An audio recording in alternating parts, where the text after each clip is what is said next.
Welcome all to Week 5. Week 4 was our best week yet on the record books. A quick look back at our Week 4 records. Combined, we went 8-2 straight up and 7-3 against the spread. Billy B had a dominant week, and we will look ahead to see if the streak can continue. And again, our records on the season. I've finally gotten back to the 500 mark, and Billy is just one game over 500 against the spread, looking to continue this recent found success. Last week's question of the week asked the viewers which 3-0 team will not make the playoffs. Here are my favorites from each team. In this response, Patrick Graham summarized that the Eagles will not make the playoffs because of their hard schedule, stating that they still have to face against the Cowboys, Giants, Vikings, Seahawks, Packers, and Ravens. David Rose thinks the Ravens won't make the playoffs as their division and conference is too stacked for them to handle, and he also notes that they are the only 3-0 team without a clear running back and wide receiver. Baller RJ went out of the norm and stated that the Vikings will not make the playoffs because they won't be able to sack the QB 12 times every game, and Sam Bradford has not been to the playoffs yet. Also, that the Packers and Lions will give them a run for their money in the NFC North. Well, folks, congrats to those who were featured, and good luck to everyone for this week's question of the week. Let's get into the games. We welcome back Tom Brady and the Patriots offense in our first game this week as New England travels to Cleveland to take on the Browns. Let's be honest here, the Browns keep getting screwed over, even at the hands of the refs.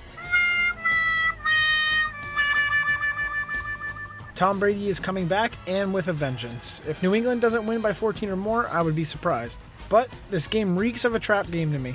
We have to be a little cautious here as everyone will be pulling the trigger on New England. With a recent amount of money going on the Patriots, there could be a possible Browns upset. All right, I have the New England Patriots -10 against the Cleveland Browns on this one. Tom Brady is back, as everybody knows. I think he'll take about 1 or 2 series to get going, and then it's all systems go from there. I think he's going to put up huge numbers against the Cleveland Browns defense, and coming off that loss against the Bills last week and getting shut out, I think Bill Belichick wants to send the message and win this one pretty big, so take the New England Patriots -10 and straight up.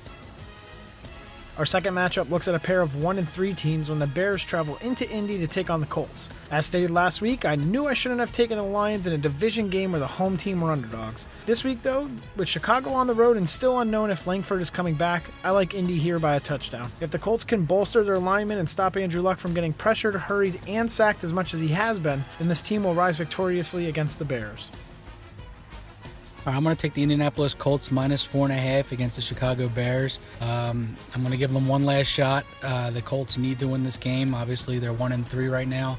They just lost the division game to the Jaguars in London. Andrew Luck got going in the second half, but he had a really bad first half. He's going to need to put together a full game, and I believe he will. I think he's going to put up 40 points in this one. He's going to put up 4 touchdowns, and I think the Indianapolis Colts will beat the Bears. So take them -4.5 and straight up.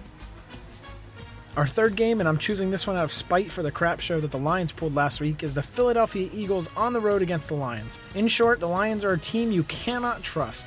I couldn't imagine being a Lions fan. Take Philly by 3 here. They're coming off a bye week and will be fresh on their feet to beat down a withering Lions defense. This one could get ugly.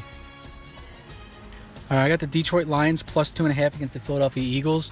I think the Eagles having their bye week this early in the season is actually going to hurt them in this game. I believe they wanted to keep playing, build on the momentum of the 3-0 start, but that was halted, and the Detroit Lions are now coming off of a loss against rival Chicago.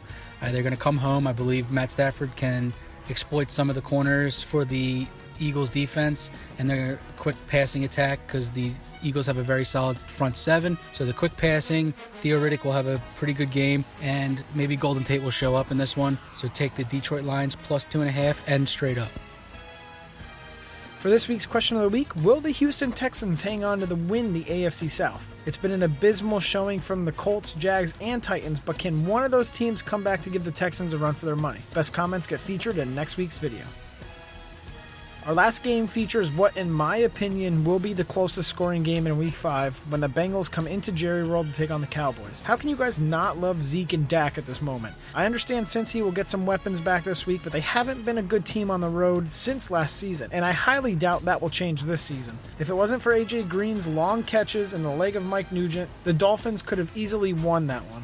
Luckily for them, Cincinnati's defense held the Dolphins in check that game. With the versatility of Zeke and Dak Prescott and the reliability of Witten and Beasley, it's hard to pick against the Cowboys in this one. Let's take the boys to win both straight up and take them in the pick'em. All right, I'm going to take the Dallas Cowboys -1 against the Cincinnati Bengals. The Dallas Cowboys play a lot better, I believe, without Dez Bryant, not always asking for the ball, and Dak Prescott can spread it around. This Bryce Butler guy really stepped up last week. I think he's a pretty good player, and he's got some good speed.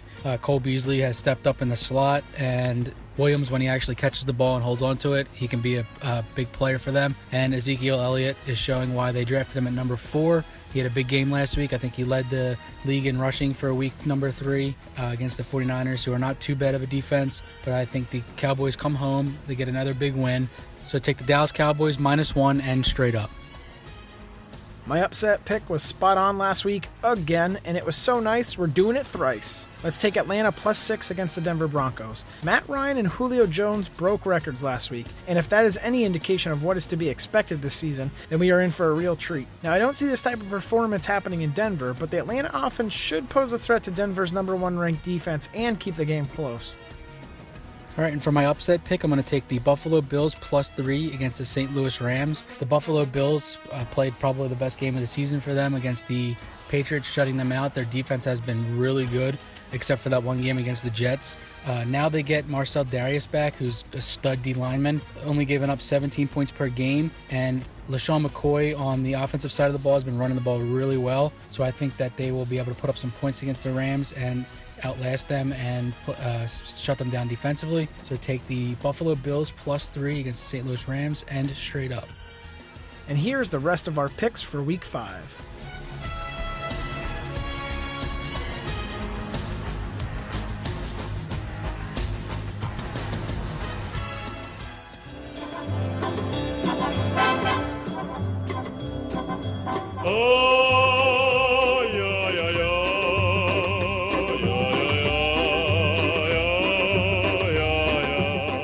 For this week's Shane Report, not that many of you were thick-headed last week, so who the heck am I going to feature in the Shane Report? Cam Newton.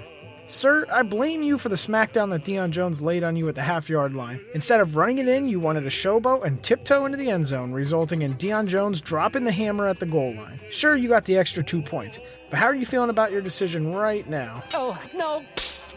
No. I'm not being cocky or arrogant in any way towards Cam, as I think he is a versatile quarterback. But when it comes to playing smart and playing for your team, Cam was selfish, and it is now unknown how long he could miss being in the concussion protocol. This will ultimately negatively affect the team's approach to their upcoming games. And with that, it's time to get back to our original programming.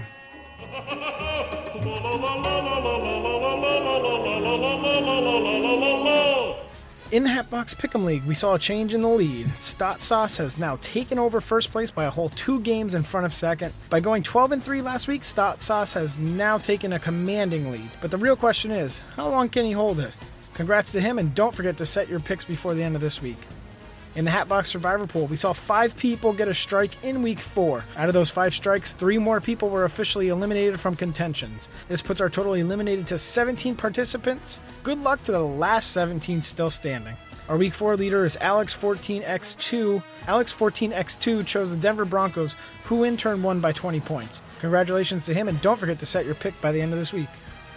Week 5 is where we start to see who the real prognosticators are that want to keep making videos. You guys may start noticing other people's videos lengths becoming shorter, or people just ignoring their videos altogether. Keep a note of it. I will be starting to do a few giveaways for NFL and official Hatbox merchandise starting in Week 8, so be sure to follow my Twitter account. The giveaways will be only on my Twitter account, which just recently hit 100 followers, and is a way to say thank you to those who actually follow me. Don't forget to set your lineups in my Pick'em and Survivor pools, and don't forget to answer this week's question of the week. I hope all of you have a great week making your predictions and enjoy the games. I'll see you dudesons in the next video. Peace.